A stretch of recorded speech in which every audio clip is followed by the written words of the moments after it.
Bueno, pues en esta mañana hemos leído una lectura de la epístola a los Hebreos que nos habla de Moisés, el cual por la fe pues dejó Egipto. Él estaba viviendo en la casa del faraón, era un príncipe de Egipto y lo tenía todo, y sin embargo prefirió asociar su destino con el destino de los hebreos, que eran esclavos, y prefirió huir de Egipto y pasarse 40 años en el desierto sufriendo, viviendo como un simple pastor, cuando lo había tenido todo, ¿no? ¿Y por qué lo pudo hacer eso? Pues que dice que él tenía puesta su mirada en el galardón. O sea, él esperaba que eso iba a darle un fruto, iba a darle un resultado. No lo hizo, como dice César muchas veces, porque fuera masoquista, ¿no? Tampoco el Señor fue a la cruz porque fuera masoquista. El Señor también esperaba un resultado con ir a la cruz.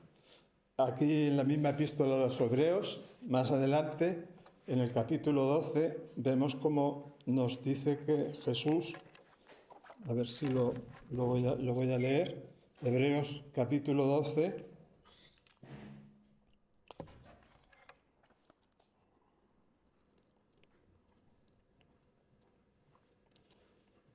dice: puestos los ojos en Jesús, el autor y consumador de la fe, el cual, por el gozo puesto delante de él, sufrió la cruz. O sea, que Cristo Jesús mismo sufrió la cruz porque él estaba viendo lo que había más allá de la cruz. Él no estaba mirando la cruz. Cuando uno mira la cruz, lo ve todo muy negro. Pero cuando miras lo que puede haber detrás de la cruz, empieza a hacerse un poco la luz, ¿no? Jesucristo en el capítulo 12 de Juan, cuando él está hablando de que va a ser crucificado, él dice: si el grano de trigo no cae a la tierra y muere, queda solo, pero si muere lleva mucho fruto. Para él, el ir a la cruz era de alguna manera una inversión. Ese grano, que es uno, pues después de caer a la tierra y morir, fructifica y se multiplica y se convierte en muchos granos, ¿no? El, el, el agricultor tiene unas semillas para plantar y él puede hacer o granos de trigo, y puede hacer una cosa. Puede coger esos granos de trigo, hacer un pan, comérselo y luego se queda sin nada. Pero también puede coger esos granos y plantarlos en la tierra, y al principio parece que los ha perdido, pero luego resulta que recoge una gran cosecha, ¿no? Y entonces es que ese grano ha llevado mucho fruto, ¿no?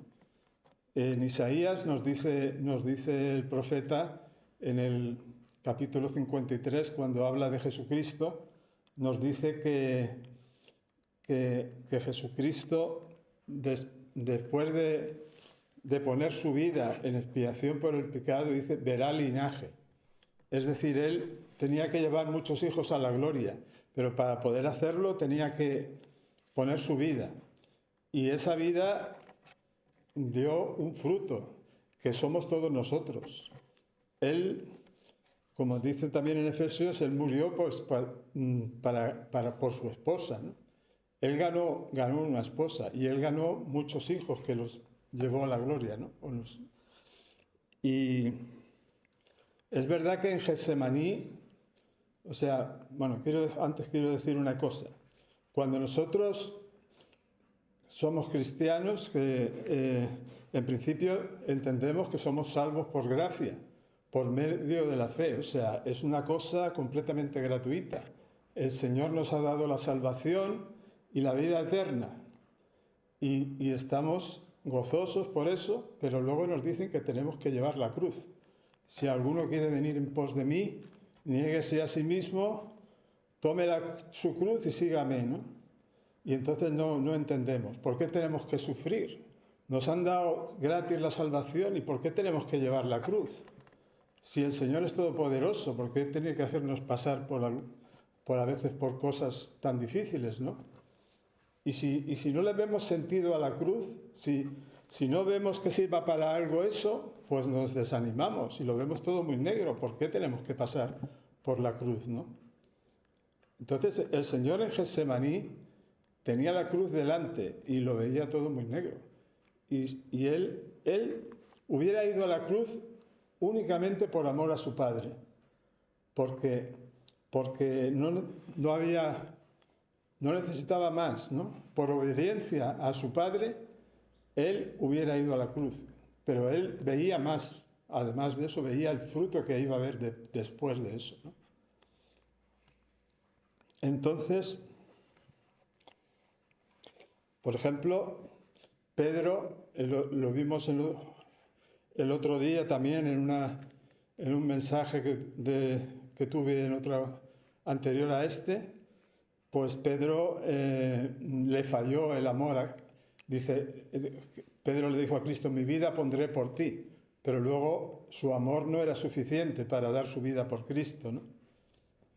Sin embargo, el Señor sí que amaba a su Padre lo suficiente como para ir a la cruz sin otro motivo nada más que ese, ¿no? Pero no era ese el único motivo, había un fruto y había una cosecha que él esperaba obtener con eso de ir a la cruz, ¿no? Y en esta mañana pues vamos a ver cuáles son los motivos o qué vamos a conseguir, qué vamos a obtener si llevamos la cruz, ¿no? Porque el Señor nos invita a llevar la cruz. Y eso, pues, es por algo. Eso tiene un sentido. Y aquí, pues, vamos a ver si encontramos ese sentido, ¿no? Primero, podemos mirar a ver qué es la cruz en nuestra vida, ¿no? Porque en esta vida sufrimos muchas clases de cosas y no todo lo que sufrimos es la cruz que tenemos que llevar, ¿no? Por ejemplo, una de las cosas que son o forman parte de nuestra cruz es la disciplina de Dios. En Hebreos, bueno, hablando un poco en general, la cruz forma parte de la obra de santificación que Dios hace en nosotros. La obra de santificación, una de las partes fundamentales en esa obra de santificación es la muerte del hombre viejo. Y el hombre viejo muere en la cruz. Y entonces si no llevamos la cruz, el hombre viejo no va a morir, ¿no? Entonces, por eso es importante la cruz. Pero vamos a explicar un poco más qué frutos se obtienen de llevar la cruz, ¿no? Entonces, una cosa que podemos considerar como parte de la cruz es la disciplina de Dios, ¿no? Dios pone disciplina en nuestras vidas y esa disciplina, como dice Hebreos, no parece causa de gozo, pero luego da fruto, ¿no? Y dice Hebreos capítulo 12 y versículo 10.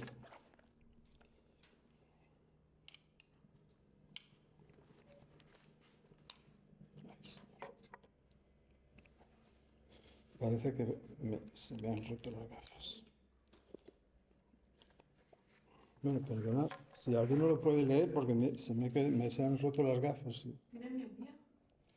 No, sí, tengo un poco, pero bueno. Dice, y aquellos ciertamente por pocos días nos disciplinaban, como a ellos les parecía, pero para lo que nos es provechoso, para que participemos de su santidad. O sea que resulta que Dios nos disciplina para que participemos de su santidad. O sea que la disciplina de Dios da como fruto la santificación. Entonces es importante. Si queremos ser santificados, debemos de pasar por ahí, ¿no? Luego nosotros pasamos por diversas pruebas. No voy a leer los textos porque como se me han roto las gafas, no puedo leerlos, pero bueno, de memoria los voy a ir diciendo.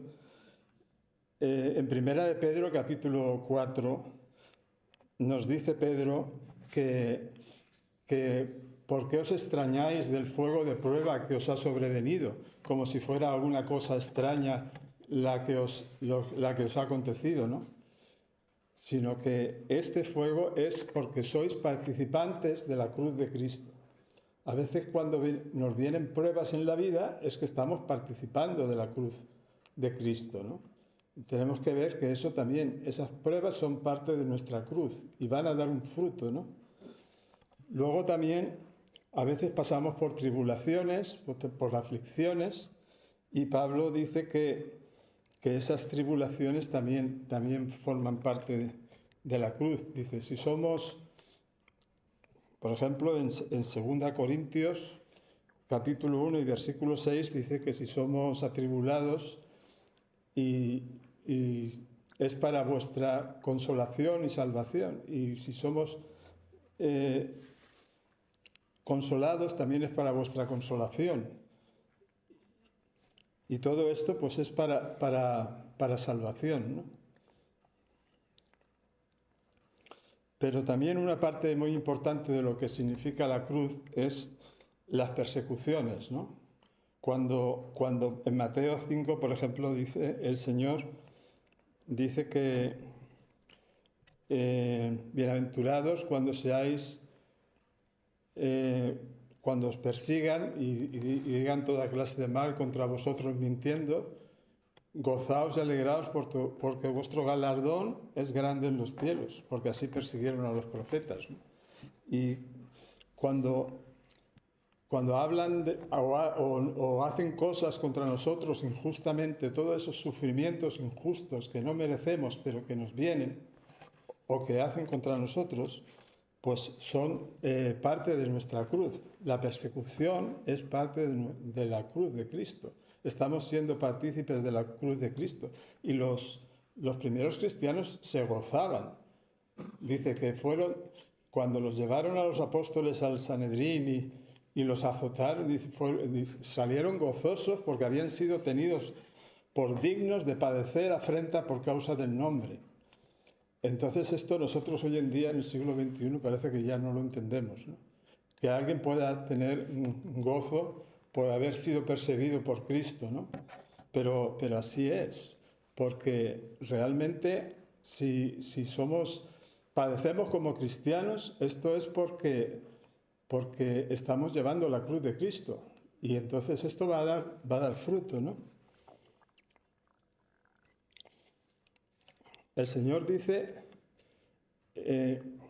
yo vengo pronto y mi galardón conmigo. En Apocalipsis dice que el Señor está próximo a venir y el Señor viene pronto y viene con su galardón, ¿no? Moisés dice que se sostuvo porque tenía la mirada puesta en el galardón. Entonces, a veces podemos llevar la cruz porque esperamos ese galardón, ¿no? Entonces,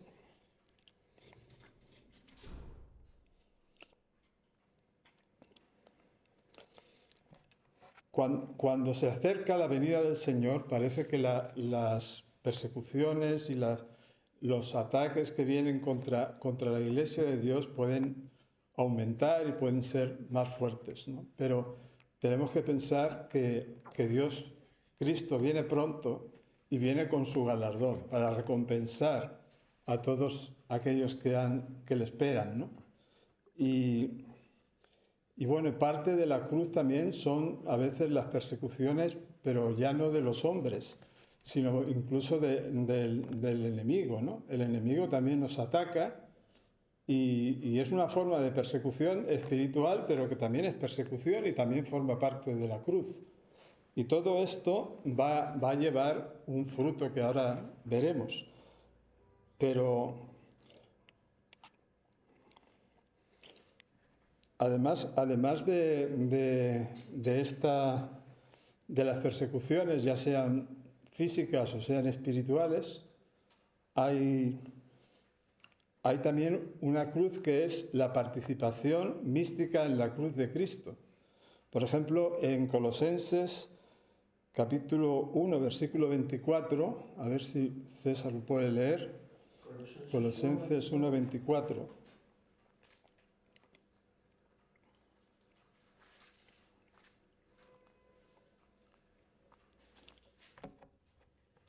Ahora me gozo en lo que padezco por vosotros y cumplo en mi carne lo que falta de las aflicciones de Cristo por su cuerpo, que es la Iglesia. Nosotros hemos leído muchas veces cuánto sufrió Pablo como apóstol, ¿no? Porque a veces pensamos en Pablo solamente como que es un predicador exitoso, que creó muchas iglesias, fundó muchas iglesias, convirtió mucha gente, pero y todos los sufrimientos que tuvo Pablo, ¿no? Y todo eso, pese a todos esos sufrimientos, que Pablo llevó una cruz muy grande, ¿no? Yo le mostraré todo lo que tiene que sufrir por mi nombre, ¿no? Estuvo en la cárcel, estuvo en naufragio, estuvo apedreado, perseguido, bueno, de todo le pasó, ¿no? Sin embargo, él no dejó de trabajar por el Señor y tuvo grandes resultados, ¿no? Entonces, dice Pablo, ¿quién enferma y yo no enfermo? ¿A quién se le hace tropezar y yo no me indigno, ¿no? O sea, Pablo tenía una carga y un sufrimiento por la iglesia muy grande y eso era parte de su cruz, era parte de su cruz, pero esa cruz daba resultados y daba resultados incluso en la obra. La obra crecía por esos sufrimientos de Pablo, porque Cristo le hacía partícipe de su cruz. Y bueno, pues podríamos hablar bastante sobre eso, de la participación en la cruz de Cristo de una manera mística o espiritual, ¿no? Pero vamos a continuar.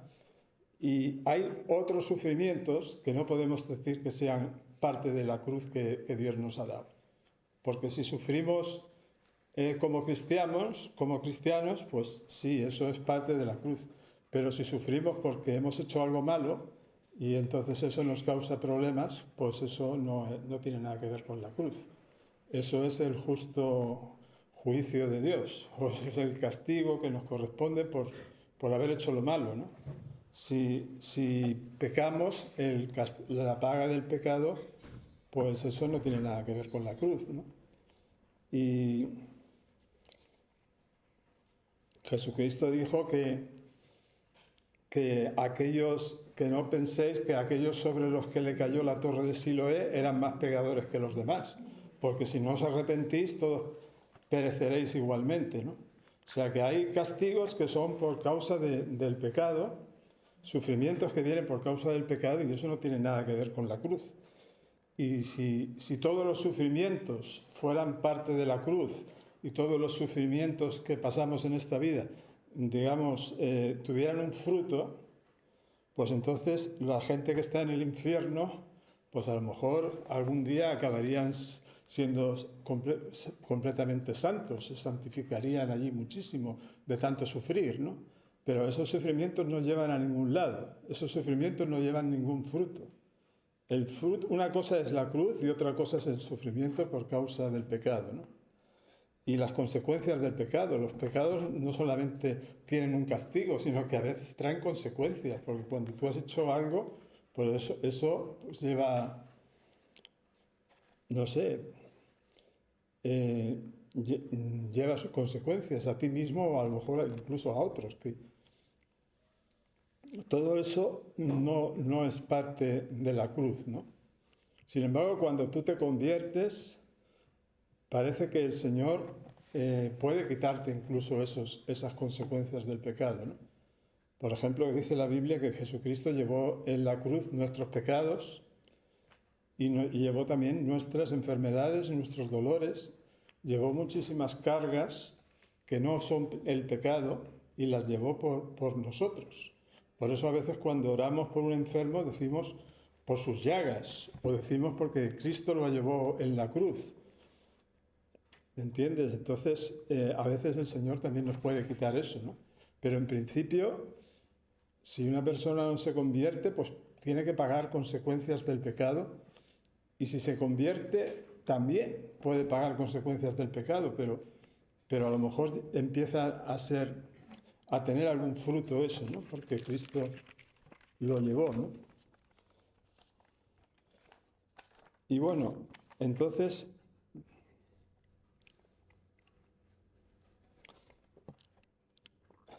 ¿qué recompensas o qué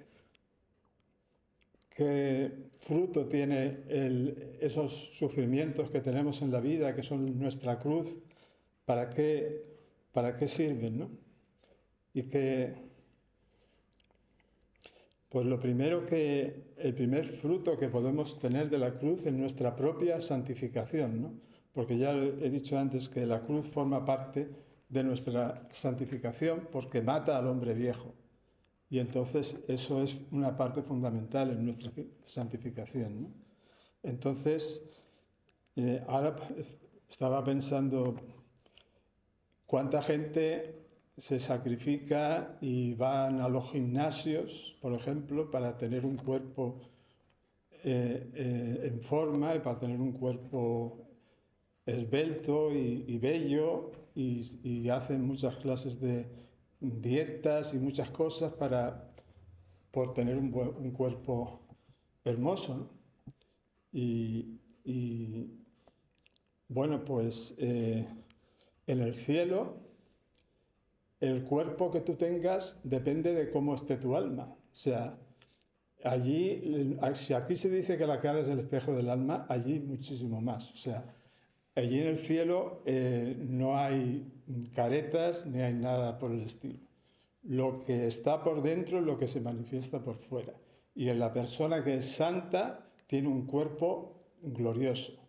Pero la persona que es un pecador, pues tiene una imagen que no, tenebrosa. Y tú piensas dice que Satanás era un ángel de luz en el cielo y era el más bello de los ángeles.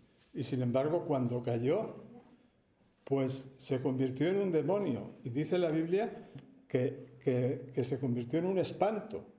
Era espantoso después de la caída. O sea que la condición moral que hay por dentro es la que se va a manifestar por fuera. O sea que la primera recompensa que podemos tener es nuestra propia santificación, que no solamente va a afectar a nuestro interior, sino a nuestro exterior. El cuerpo glorificado y glorioso que podamos tener, semejante al cuerpo de los ángeles, depende de nuestra santificación. Luego en los cielos vamos a tener una herencia, ¿no? Somos coherederos con Cristo y allí vamos a recibir una herencia, ¿no? Eterna e incorruptible, ¿no? Entonces, bueno, pues eso es un fruto que también vamos a recibir, ¿no? Y luego están los galardones y las coronas, ¿no? Dice Cristo, yo vengo pronto y mi galardón conmigo. Dice que todos los cristianos tenemos que pasar por el tribunal de Cristo. Ya en el tribunal de Cristo no tiene nada que ver el tema de si vas a ser salvo o no vas a ser salvo, porque eso ya se decide aquí en la tierra cuando tú has, por la fe, ¿no? Si has creído en Jesucristo, recibes la salvación. En el tribunal de Cristo los siervos de Dios van a presentarse delante de Cristo para ver cómo han servido a Dios, para ver si tú has edificado con piedras preciosas, con oro, con plata, o has edificado con hojarasca, con madera y con heno. Y entonces en el tribunal de Cristo se ve el resultado de ese servicio a Cristo, para ver si tú, con los talentos que Dios te ha dado, qué es lo que has hecho, si has obtenido, si has tenido 5 talentos y has ganado otros 5, y si has tenido 2 y has ganado 2, o si lo has escondido. Eso es lo que se va a ver en el tribunal de Cristo. Y entonces el que ganó 10 minas le dijo, sé sobre 10 ciudades, ¿no? Lo puso a gobernar 10 ciudades, ¿no? Y al que ganó 5 minas, pues a gobernar 5 ciudades. Y en lo poco has sido fiel, en lo mucho te pondré, ¿no? Entonces, en el tribunal de Cristo recibimos galardones por nuestro servicio a Dios, por nuestro servicio a Cristo. Si no servimos a Cristo, somos salvos, así como por fuego, pero desde luego no vamos a tener galardones y vamos a tener coronas. Las coronas, hay muchas clases de coronas, ¿no? Antiguamente le daban la corona pues, a los corredores de los Juegos Olímpicos y ganaban, les daban una corona de laurel, ¿no? Pues el Señor también tiene coronas como premios para darnos por nuestro servicio, ¿no? Pero Pablo dice de los tesalonicenses que son su gozo y su corona, ¿no? Es decir, a veces la corona nuestra son todas aquellas personas a las que les hemos predicado y se han salvado gracias a nuestro servicio a Dios, pues eso es como nuestra corona, ¿no? Luego, pues en el cielo también vamos a reinar con Cristo, ¿no? Si sufrimos con Él, también reinaremos con Él, como decía el domingo pasado, ¿no? Decía, entonces el Señor tiene para nosotros preparado la posibilidad de que estemos con Él. La Iglesia es la reina, la Iglesia es la esposa del Rey y la Iglesia tiene que reinar juntamente con Cristo, ¿no? Y por último, en el cielo vamos a ver al Señor cara a cara, ¿no?